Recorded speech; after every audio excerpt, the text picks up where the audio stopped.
I knew something was off the moment I saw Lily sign that supplier agreement with a pink glitter pen. I don't mean metaphorically. She literally pulled a scented gel pen out of her Louis Vuitton pencil pouch, clicked it like it was a fidget toy, and scrawled her name across a $250,000 liability clause while humming some tick-tock song about margaritas and manifesting. That was the moment I realized the firewall wasn't the company's infrastructure. It was me, and I was about to get torched. I'd been at Pharmacine for 25 years, survived 5 CEOs, 3 branding overhauls, a merger that almost broke HR, and a ransomware attack that knocked out payroll the week before Christmas. I wasn't flashy. I didn't network. I didn't schmooze. I was the woman who could walk into a boardroom, say we can't ensure that, and walk out with everyone pretending they hadn't just soiled their Lululemon trousers. Risk officer wasn't just a title. It was the last stop before the cliff. But nobody notices the guardrail until it's gone. Then came Lily, 26, fresh out of B school with a LinkedIn headshot that looked like it belonged on a dating profile for hedge fund Nepo babies. She was the founder's daughter, which meant she skipped HR onboarding and waltzed into a director-level role with a bulletproof smile and zero understanding of what we actually did. Her business card said strategic impact, but her emails were riddled with emojis and things like let's circle back on that bandwidth synergy, which to this day, I'm convinced were just mad libs for middle managers. I tried. I did. I offered to walk her through the risk matrix, suggested she shadow a compliance review, invited her to a couple of our team stand-ups to see how we triaged vendor escalations. She declined each one with a tight little laugh and said, I'm more of a big picture girl. Apparently, the big picture didn't include liability ceilings, data retention triggers, or the tiny little clause in our umbrella policy that stated I had to personally sign off on every policy-related risk exposure. You know what else doesn't fit in the big picture? Watching someone like that prance through meetings unprepared, say things like we're totally covered even in Class Roman 3 trials, right, Barbara? As if liability coverage were a fidget spinner you could wave in front of investors. Still, I kept my head down. I wasn't here to embarrass anyone. God knows I've worked with plenty of clueless men and lived to tell the tale. The difference with Lily wasn't just the cluelessness, it was the assumption that she was the smartest person in every room, even when she didn't understand what the room was. And before we go any further, if you're still listening and thinking, yeah, Barbara sounds like someone I'd want watching the guardrails, maybe tap that subscribe button and give this story a like. It helps more than you know, and trust me, my team deserves all the moral support they can get after hearing me tell this saga 15 different ways at happy hour. Back to Lily. She moved fast. Within a month, she was leading innovation initiatives and proposing we switch vendors mid-contract to align with our agility objectives. That alone nearly cost us $2.6 million in breach penalties, but I handled it quietly, drafted an exception memo, got legal to double back-channel the vendor's general counsel, and managed to reclassify it as a strategic migration. She never even realized what she'd done wrong. She just high-fived her assistant like she'd just cured lupus. I kept things running, quietly, efficiently. No drama, but I could feel it. The way she looked at me in meetings, like I was a leftover rotary phone in a 5G world. She'd smile through her teeth when I spoke, but there was always that little squint behind her lashes, like she was waiting for me to slip, or better yet, just disappear. The shift came during a routine client call, an oncology trial expansion with one of our biggest partners. Lily led the meeting, which was its own little horror show of buzzwords and PowerPoint gradients. She told the client we were fully covered under Tier 4 indemnity clauses, even in international jurisdictions, which was not only incorrect, it was dangerously, lawsuit-inducingly incorrect. I paused, waited, prayed someone else would step in. No one did, so I cleared my throat and said as gently as possible, just to clarify, our coverage currently extends only to Tier 2 liabilities within FDA-regulated regions. Expansion beyond that would require a new rider, which is still under review. The client nodded, took notes, thanked me. Lily smiled, blinked, said thanks Barbara like she was swallowing nails. Her knuckles were white on the mouse. I didn't know it yet, but that was the moment I crossed the line from quiet firewall to threat that needs deleting. And let me tell you, when they deleted me, they also deleted the one name holding up their entire house of cards. We'll get there. The glitter pen was only the beginning. The meeting had barely ended when I felt it. You know that static in the air right before a lightning strike? That's what Lily's smile felt like. All teeth, no warmth. The client had just logged off, thanking me for the clarification about our coverage restrictions, and Lily had hit the end call button like she was swatting a fly. No recap. No great job, team. Just silence and that sharp, ice-pick grin. To be fair, I hadn't planned on speaking. I let her run the show, slides and all. But when she told a Fortune 100 client that our liability coverage extended globally, including non-FDA jurisdictions, well, that was the kind of thing that, if left uncorrected, could crater our insurance, get us sued, and maybe even endanger trial subjects. I mean, we were talking about liability exposure in countries we didn't even have compliance footprints in. Wasn't a whoopsie, it was an aneurysm with a font size, so I corrected it. Softly, clearly, with zero ego. I even said, just to ensure everyone's aligned, our current policy limits apply to Tier 2 coverage in FDA-regulated territories only. Expansion is under review but no formal approval yet. The client nodded, took notes, said, thanks for the clarity. Lily's eye twitched. I'd seen that twitch once before. Legal pushed back on one of her partnering with influencers' ideas for a clinical trial video campaign. She didn't argue, just nodded, smiled, and then disappeared into a meeting with HR the next morning. By end of week, that attorney had been reassigned to contract review duties. Never saw a client again. So when I got the email, subject line, follow-up chat, I knew exactly where this was going. HR, 11:30 a.m., with Pamela. Pamela, who just so happened to be Lily's mother. Pamela, who wore silk blouses and always smelled like an aggressive potpourri blend from a suburban boutique called Lavender and Lawsuits. Pamela, who once referred to my OSHA presentation as overkill for people who know how to sit in chairs. The email was short, 2 sentences. Hi Barbara, can you stop by HR at 11:30? We'd like to discuss your tone on today's client call. Tone, not content, not accuracy, not the $19 million in potential liability I had just saved us from. Tone. I replied with a quick, of course, see you then. Then I sat back in my chair and exhaled through my teeth so hard it fogged my reading glasses. I wasn't mad yet. I was disappointed, like watching someone light a candle next to a leaking gas line and smile about the ambience. At 11:29, I walked into HR like I always did, badge clipped, notes in hand, calm face on. Pamela didn't offer me a seat, just pointed. Her smile was twice as tight as her buttocks allowed. Lily wasn't there, of course not, that would have required having an actual conversation. Pamela opened with, Barbara, we've received some concerns regarding the tone you used during this morning's client interaction. It's been perceived as undermining and dismissive. I blinked once. Mean when I corrected a factual error about our liability coverage? We're not questioning your knowledge, she said, folding her hands like a court stenographer about to fake a seizure. But when junior executives are leading key meetings, it's important we maintain a supportive environment. Your interjection could be seen as credential intimidation. Credential intimidation? I actually laughed, couldn't help it. It just slipped out like a cough. Pamela didn't flinch. She'd rehearsed this. Hell, she probably had a folder in her drawer already printed. You know, I said, if someone feels intimidated by accuracy, perhaps the issue isn't the credential. She raised an eyebrow. We're not here to assign blame, we just need alignment. Ah yes, alignment, the corporate term for stop being smarter than the boss's daughter. I kept my hands folded, my tone neutral, my spine steel. Pamela continued, let's consider this a coaching moment. Future interactions should aim to elevate, not correct. I nodded once. No fight, no defense, just a thin, polite smile. Then I stood up and walked out without asking if we were done because we were. I wasn't going to beg for the right to do my job properly. I went back to my desk and opened the compliance log, documented everything. Time, date, summary, just like always. Then I opened my private email, pulled up the copy of the rider amendment I'd filed 3 months ago, the one that tied our entire liability policy to my named risk officer status. I reread the clause twice. Automatic policy void shall be triggered 72 hours post-termination of named officer without carrier notification. My name was still on it, for now. The email from HR didn't scare me, but it did tell me one thing loud and clear. The countdown had begun. I showed up at HR the next morning in my usual navy blazer, thinking this would be a checkbox meeting. Maybe a verbal warning, a stern talking to about tone, followed by some passive-aggressive documentation in a file no one would ever read again. I'd been through these before, when a VP tried to expense a Vegas trip as a wellness summit, or when a junior analyst cried because I marked up her vendor risk matrix in red. This wasn't new. It was politics. What I didn't expect was the conference room already set with a printed packet waiting at my seat and Pamela, Lily's mother, wearing her I'm not mad, I'm legally prepared face. There was no small talk, no preamble, just Barbara, thank you for coming. Please have a seat. We need to discuss a matter of serious concern. I didn't sit, not right away. I scanned the table. No legal rep, no direct manager, just Pamela and another HR staffer I'd never seen before, clearly there to act as a witness, not a participant. That's when my stomach turned. After a thorough review of recent events, Pamela began, flipping to the first page of the packet like she was auditioning for a courtroom drama. We've determined that your conduct toward Director Lilly has created what we're categorizing as a hostile work environment. My eyebrows lifted. I said nothing. She continued, specifically, your behavior during the recent client meeting, combined with ongoing patterns of undermining and credential-based posturing, constitute workplace bullying under Section 4.3 of our professional conduct policy. Credential-based posturing. That was the phrase she used. Like having certifications, required ones, mind you, was the same as peacocking around with a fake Harvard sweatshirt and a podcast.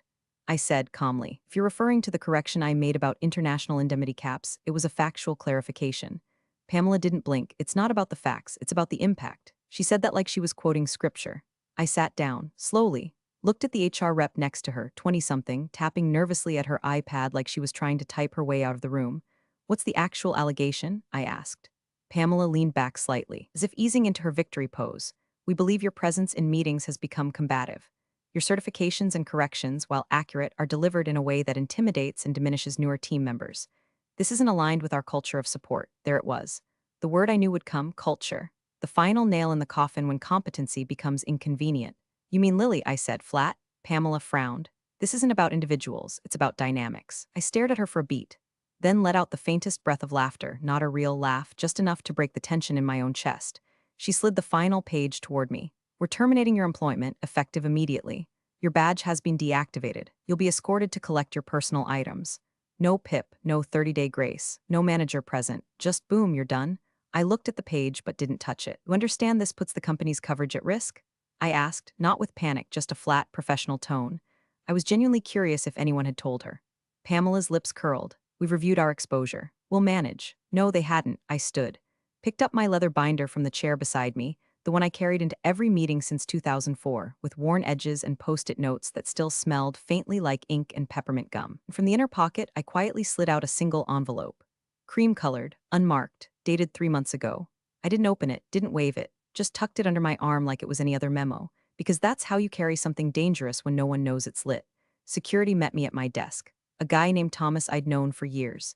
He didn't make eye contact as I packed a small box, my framed certificate from the National Risk Management Council, desk cactus, and a USB fan that clicked every 3 seconds but kept me sane through 5 summers of HVAC failures. No one spoke. No one dared, not even Mary from accounting, who once told me I was the only reason she hadn't sued the place over ergonomic violations. I walked out without saying goodbye. They didn't take my laptop. I'd wiped it myself the night before.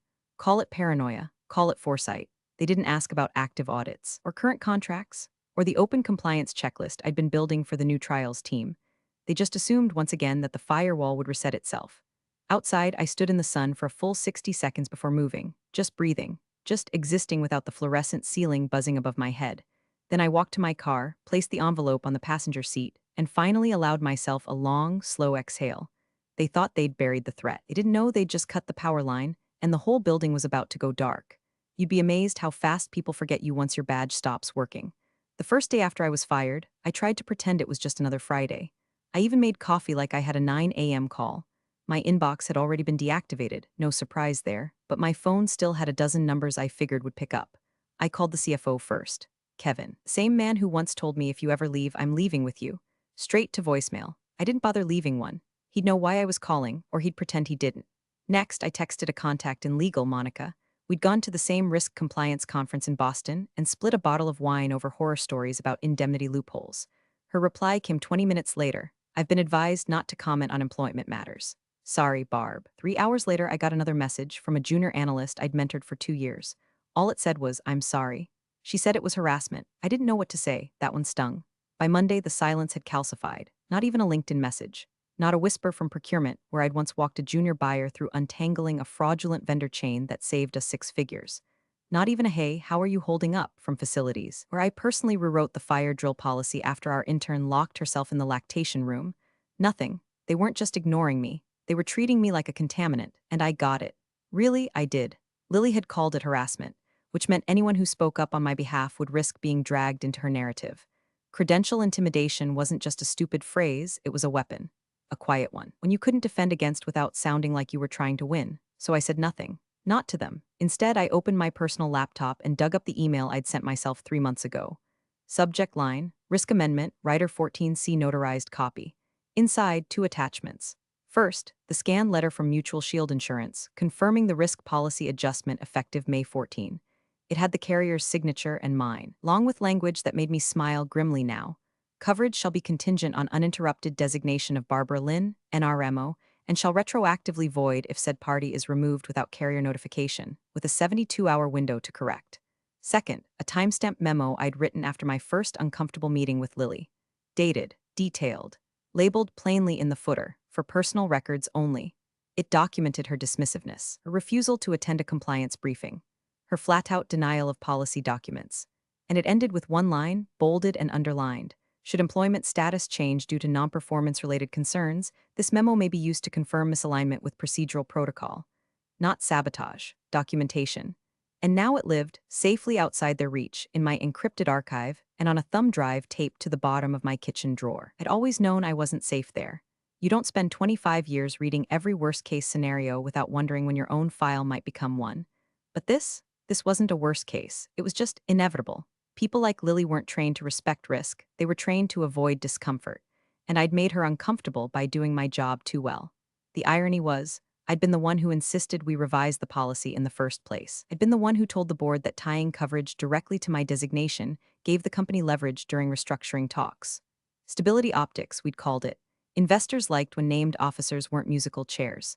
So now, 3 days after they walked me out, they had an expensive lab onboarding a clinical trial under the assumption that they were insured. They weren't.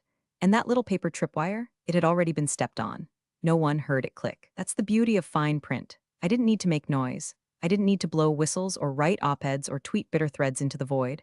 All I had to do was wait. They'd set the countdown themselves. I just made sure the clock was accurate. 3 days out and the company was already talking like I never existed. I wasn't surprised. Pharmacine moved fast, PR even faster. It's one of those firms that floods LinkedIn with inspirational quotes wrapped around stock images of pipettes and lab coats, like cancer research and brand synergy are the same thing. But I still read every press release, every post, every email blast forwarded by a friend too nervous to text anything else. The one that caught my attention was titled, Exciting New Partnership. Phase Roman II Oncology Trials Begin in Tri-State Region. There it was, buried 3 paragraphs down. We're proud to onboard Dr. Rajan's team under our current clinical risk coverage with full indemnification protocols in place. No asterisk, no footnote, no nuance, which meant they were treating the insurance policy like it was still active, which it wasn't. Not since 8:16 a.m. on Tuesday morning, 72 hours after they fired me without notice to the carrier. I'd marked it in my planner like a birthday, underlined it twice. The trial site they were onboarding, a high-risk vertical, first-time site, international vendors, unvetted third-party courier. It wasn't a casual onboarding, it was a compliance landmine, and they were walking right into it barefoot, thinking the boots were still on. The phone call I made that afternoon was short and surgical. I didn't need to vent. I wasn't calling to warn them. I wasn't even angry. I just wanted confirmation. The line clicked twice before a familiar voice picked up.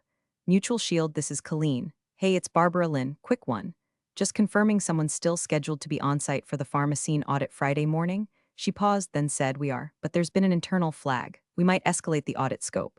I smiled faintly. Understood, just wanted to make sure you had the right termination paperwork on file. We do, she said. And her voice had that same chilly crispness I used to love in a good underwriter. No wasted syllables, no warmth, just facts. It's been acknowledged. Appreciate it. We didn't say goodbye. We didn't need to. When I hung up, I didn't feel relief or victory. Just that cold, humming sensation in the chest you get when you know a storm's about to break, but it's not your house anymore. That night, I didn't drink wine or rage text old coworkers or write a manifesto. I made a pot of chili, watched a rerun of some baking show, and sharpened all the pencils in my desk drawer. It's what I used to do during pre-audit stress cycles, create order from the small things. But even as the credits rolled and I pretended not to check my phone every 5 minutes, I could feel the hours ticking.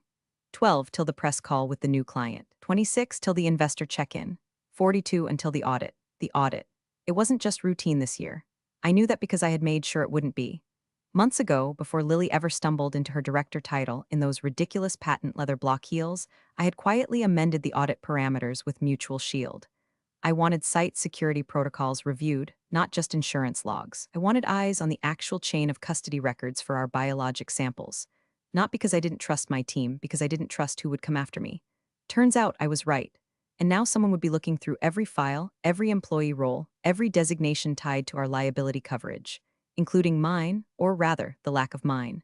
They could write all the press releases they wanted, post all the client onboarding photos they liked. It wouldn't change the fact that there was no named risk officer on record, no active policy coverage, no replacement designation submitted, and unless they could go back in time and unterminate me before 8:16 a.m.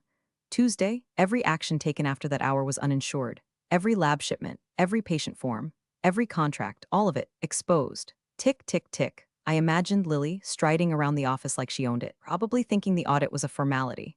She'd be rehearsing her little welcome speech by now, maybe even planning a catered lunch, assuming that the presence of a few tuna tartines and a name badge would convince the auditors we had our act together. But they wouldn't be looking at the snacks. They'd be looking at the signatures. And when they saw mine, terminated with no successor, the floor would start crumbling. The company didn't need me anymore, but the policy still did. They sent out the company-wide email at 8:04 a.m. sharp. Subject line: join us in welcoming our underwriter from Mutual Shield for our annual policy review. Exclamation point and all. Classic farm is seen optimism, like if you slap enough sunshine on a thing, nobody will notice the mold underneath. I almost choked on my coffee laughing. From my seat at the corner cafe across the street, I had a clear view of the glass entrance. It was the kind of place with automatic doors that whooshed open like you were walking into a spaceship. I watched them file in, one after the other, press suits, nervous laughter, tote bags branded with that terrible company logo they paid $300,000 to redesign last year. There was Kevin, the CFO, checking his watch like he was timing a kidney transplant. There was Monica from legal, holding her iPad like it could shield her from incoming fire. Few middle managers followed in clumps, all trying to look casual and curious, but you could feel the tension even through the glass. And then Lily arrived, front and center, wearing a fitted blazer 2 sizes too tight and a smile that looked fresh from a tutorial called How to Appear Competent in 3 Easy Steps. She was holding a clipboard. I almost snorted into my cup. That clipboard had nothing on it, just blank paper and bravado. She did a little greeting gesture to the arriving underwriter, whom I recognized immediately: Colleen, navy pantsuit, hair up, not the kind of person you hug. The kind of person who can spot a missing signature on a form faster than most people can find their car keys. Colleen did not smile back. I stirred my coffee. The wind shifted slightly, carrying with it the familiar city mix of car exhaust and bakery sugar. I'd chosen this spot intentionally, just close enough to watch it unravel, far enough to avoid being seen. Inside, Colleen was being handed the files. I couldn't hear it, obviously, but I knew the rhythm. I'd been part of this exact process more times than I could count. They'd start with pleasantries, then move into the policy binder, then personnel files, especially those tied to designation-sensitive clauses. Like mine, I imagined the moment she'd flip to my record. Termination date, Tuesday, 8:16 a.m. No replacement form filed. No updated named risk officer designation. No signed communication to Mutual Shield. Just a note, probably typed by Pamela herself, that I'd been let go for hostile behavior and credential intimidation. I could practically feel the chill that would spread from that page like black ink in water. I took a slow sip of coffee. Across the street, Lily was talking with big hand gestures, explaining something to Colleen while trying to look relaxed, probably filling the air with buzzwords like streamlining, modernized leadership, and cultural realignment. That woman could say 100 words and not deliver a single fact. Colleen nodded politely, said nothing. She was probably already reading the names on the file labels. Seeing mine. That's the thing people like Lily never understand. Real authority doesn't make noise, it just waits. And sometimes, it hides in the places you think you've already swept clean. I'd seen the audit prep checklist they used every year. I wrote half of it. And right there, around item #14, was the line: confirm named risk officer designation is current and actively employed. They never removed it. They never thought they'd have to, because they never imagined I'd leave. They never imagined what leaving would cost. I leaned back in my chair, watching the boardroom blinds shift closed. Colleen had been ushered into the war room. It was beginning. I didn't need to be in the building to know how it would go. I could see it in my head like a stage play I'd rehearsed 1,000 times. Colleen would sit, open the binder, read the policy, then the personnel file. She'd see the date, see the lack of replacement form. She'd pause, she'd ask who is currently designated as the named risk officer, and the room would fall silent, because there wasn't one. Because they never named one. Because they didn't think they had to. Because they thought firing me was just a clean break, a win in a petty turf war between a girl with too much power and a woman with too much memory. But they weren't firing a nuisance. They were deleting the last legal firewall between their multimillion-dollar trials and complete noncompliance. They'd handed over the file, and inside that file was the key to their unraveling. I didn't smile, not quite, but I watched the clouds start to gather over that glass tower and thought, you should have read the fine print, sweetheart.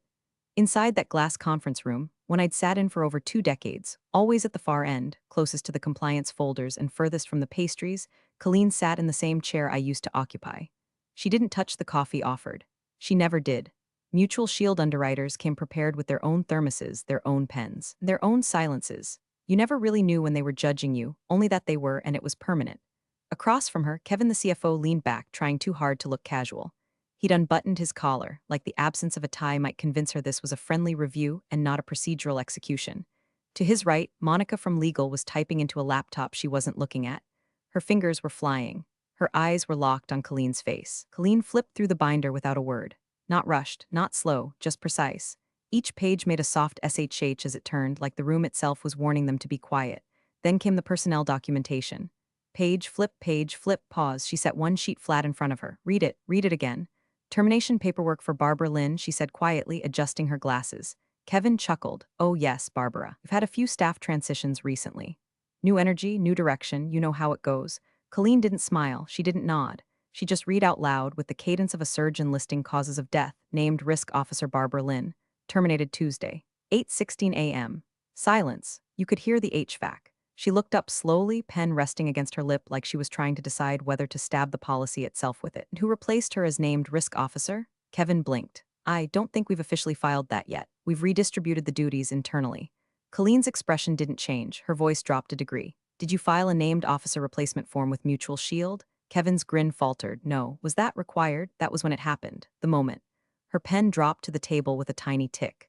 Then she leaned back in her chair, not out of surprise, not out of drama, just the kind of slow exhale you make when someone confirms exactly what you feared. She looked at Monica, then at Kevin, then back at the document. The policy lapsed, she said flatly, 72 hours after Barbara Lynn's termination, due to failure to notify an absence of a designated successor. Kevin's mouth opened, closed, opened again.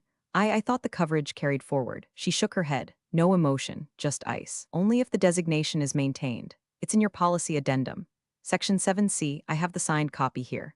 Monica's fingers stopped typing. Colleen continued, effective Friday at 8:16 a.m. Pharmacine has no active risk coverage. You are uninsured. As of now, nobody moved, nobody breathed. A faint clicking sound came from the projector, still displaying the welcome slide Lily had designed with little molecules dancing across the screen. Nobody noticed. Then, as if waking up mid-dream, Kevin reached for his phone. Colleen's voice stopped him. Before you make any calls, please understand that any actions taken under the assumption of current policy coverage after the lapse date are considered uncovered events, including clinical onboarding, third-party courier engagement, and data handling. She turned a page. Your contract with Dr. Rajan's team states indemnification as a condition of activation. If you've already initiated site activity, you've done so in violation of coverage terms. Kevin's fingers trembled. Look, we didn't mean to misfile. This must be a communication breakdown. Can we backdate something? Refile? I'm sure legal can. Colleen didn't blink. You cannot undo a lapsed designation after the window. You were advised of this during your last renewal review. Twice. Her eyes lingered on him a second longer than necessary, like she was wondering how many other things he hadn't understood. Monica finally spoke, her voice brittle. Is there any interim recourse? There is an emergency reinstatement protocol, Colleen said, flipping again, but it requires board-level approval, a complete operational freeze during reevaluation, and full audit exposure of the termination decision. The word termination hit the table like a gavel. And then, because fate has a twisted sense of timing, the door opened. Lily stepped in, clipboard in hand, bright as a new penny. Hey, everything going well in here? Colleen turned her gaze on her. Nobody answered. And for the first time since she'd arrived, Lily looked genuinely confused, not threatened, not irritated, just lost. Kevin stood. Lily, maybe step out for a bit, but I thought we were going to go over the audit milestones and now, please? She blinked. Okay, she stepped back out, the door whispering shut behind her. Colleen looked back to the table. Let me be clear. As of this morning, your organization is operating in violation of your own risk protocols. Any incident, no matter how small, would be fully uncovered. That includes client liability, vendor breach, and internal exposure. Kevin sat down, or more accurately, collapsed. No one said anything for a full 10 seconds. Outside the conference room, the office hummed along. Emails being sent, coffees being sipped, deals being pitched. But in that room where I used to sit, the air had gone dense. Heavy. I wasn't there, but my name was, and it had just detonated. One sheet of paper, one missing form. One woman they assumed wouldn't matter once she was gone. Turns out they were wrong. I mattered exactly 72 hours after they forgot I did. The moment the words "you are uninsured" left Colleen's mouth, the oxygen seemed to drain from the entire west wing of the building. Kevin's first instinct, like every finance guy clinging to a crumbling ledger, was to reach for his phone. But Monica had already beat him to it. She was murmuring into her headset, rapid fire, something about Clause 14, external counsel and non-notification exposure. Her voice was calm, but her hand was clenched so tight around her pen. It snapped mid-sentence and bled ink onto her blouse. Outside the conference room, someone was still trying to refill the coffee carafes. Oblivious, like the company hadn't just stepped off a cliff. Inside, Lily stood frozen by the door, eyes flicking from Kevin to Monica to Colleen, trying to triangulate who was most likely to blame for this sudden shift in tone. Colleen didn't acknowledge her, didn't need to. It was Kevin who spoke next, voice low and hoarse. Lily, can you give us the room? This is my audit too, isn't it? Technically I'm the director of. He didn't look at her. Just repeated, please, step out. There was a long pause where it looked like she might try to push back. Then she glanced at Colleen again, misread the silence as invitation, and turned on her heel like a child asked to leave the grown-up table. As the door closed behind her, someone in the back of the room muttered under their breath. She said Barbara bullied her? It wasn't said loud, but it landed. Colleen raised an eyebrow. Barbara Lynn, your terminated NRMO? Nobody answered. They didn't have to, because at that moment, everyone in the room was mentally rewinding the last 7 days. The termination, the HR memo, the fact that no one had questioned it. No one had paused. No one had asked the most basic, burning question. Wait, what was she holding up? Now they knew. Monica muted her call. Legal's recommending immediate freeze on all active trial operations pending policy clarification.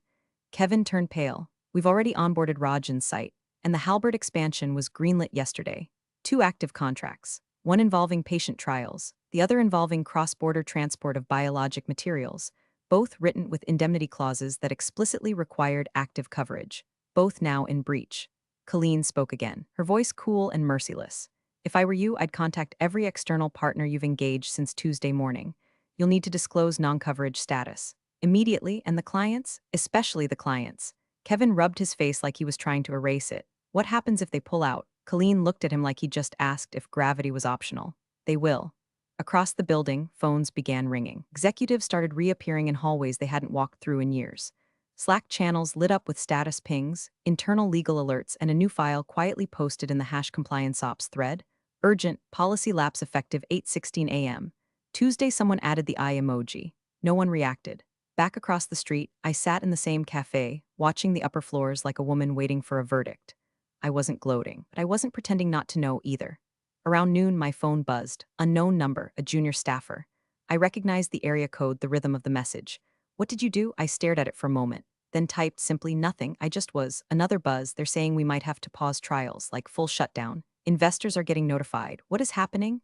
I didn't answer, because the real answer wasn't for them. It wasn't even about me. It was about the company finally learning what happens when you let pride run your HR department and nepotism sign the termination slips. This wasn't an accident. This was engineered fragility. They built the system to depend on a single named officer. They approved the amendment that tied $50 million in coverage to my existence. They ignored every compliance alert I'd ever sent. And when I was no longer useful, they didn't replace me. They erased me. But here's the thing about erasing someone who holds a keystone. The moment you delete them, the whole arch cracks. And now, there were cracks running through everything: contracts, reputations, market confidence. The investors wouldn't care about office culture or generational leadership. They'd care about why nobody noticed the gap, why nobody asked where the risk officer went, and why the answer wasn't a replacement but a complaint. Petty accusation backed by zero protocol.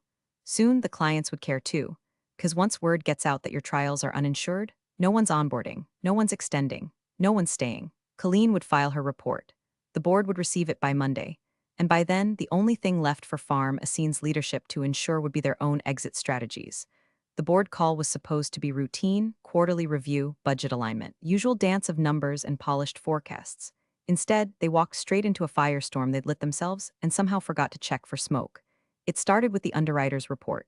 Colleen, ever the professional, had submitted a formal coverage lapse letter by close of business Friday. Her summary was blunt.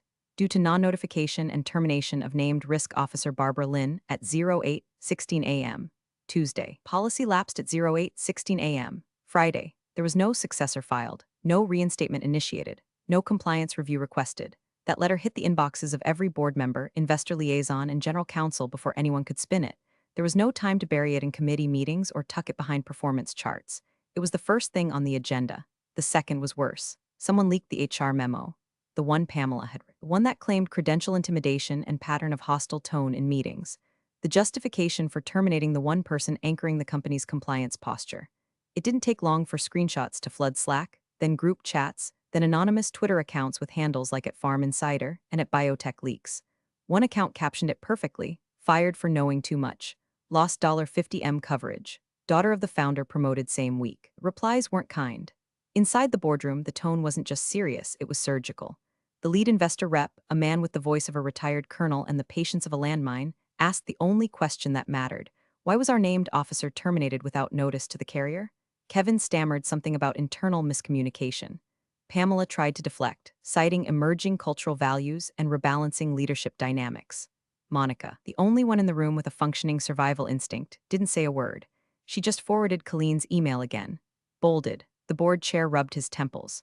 So let me get this straight. You fired the person whose name held the policy together, filed no replacement, opened a new clinical site during the lapse, and only found out because the underwriter told you in person? Silence. You understand what happens if even one patient experiences a negative outcome during this period? Someone coughed. Pamela opened her mouth. No, the chair snapped. Don't. Not a word. Across the city, I was folding laundry. I had just placed the last pair of socks into the drawer when my phone buzzed with a voicemail notification. Unknown number. The transcript preview. Hi, Barbara. This is Cassandra from Pharmacine Legal. We were hoping to speak with you regarding. I swiped it away without listening. Let them hope, because there was nothing left to fix. The moment had passed. The policy was gone, the coverage was null, the liability was real, and the site they opened, the one they bragged about onboarding in their press release, it had already reported a cold chain breach in its initial supply shipment. Nothing catastrophic, not yet, but enough to require internal review, enough to require insurance, which they didn't have. The irony was unbearable. They had built the perfect trap for themselves. Every signature, every assumption, every smug little decision to prioritize egos over infrastructure, documented, sealed, activated, and all I had to do was leave. I didn't pull any levers, didn't leak any memos, didn't call a single reporter. I didn't even answer the phone. They'd done it all on their own, because a 26-year-old couldn't handle being corrected on a call, because her mother thought the word certified meant intimidating, because a company so obsessed with innovation never learned how to read the very contract that protected it. They weren't brought down by sabotage. They were undone by negligence, so ordinary, so arrogant, so familiar it wrapped itself around them like a silk noose. I didn't burn the place down. I just stopped holding up the ceiling. Let it fall. Big thanks for watching, you sneaky seniors. Subscribe to keep the coffee pot brewing revenge. Your ex-colleagues won't know what hit him.